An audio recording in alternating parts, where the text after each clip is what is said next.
knocked, and ready to rock.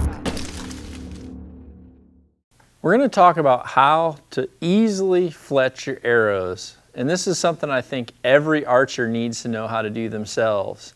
The first thing that you're going to need is an arrow jig. And there's several on the market. I've done really well with either the Bitzenberger jigs or the AAE jigs.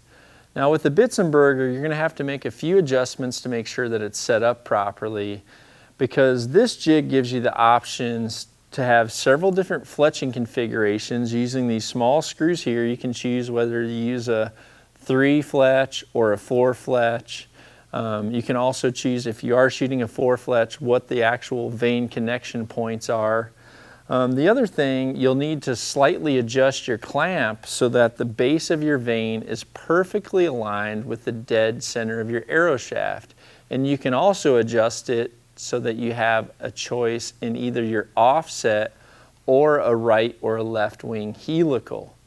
So once you have your jig set properly, the next thing that you're going to need to do is take some vanes and load them in your jig. I can normally put multiple ones in.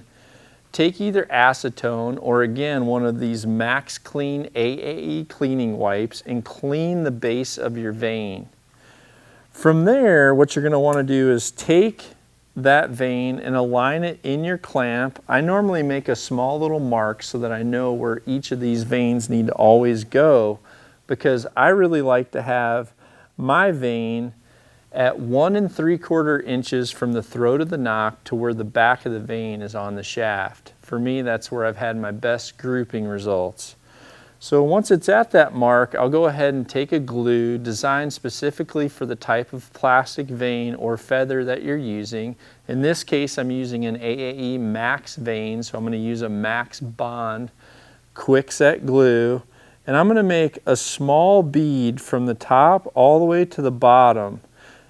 When it comes to super glues or quick set glues, you want to figure that less is often more. If you have excess, then your curing and your drying isn't going to be preferable.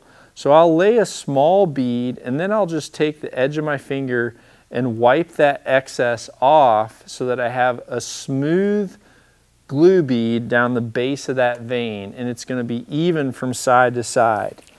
Then what I'll do is I'll go ahead and take this clamp and I'll set it on the jig and I'll press it firmly against the arrow shaft so that I have an even and continual pressure from the top of that vane all the way to the bottom.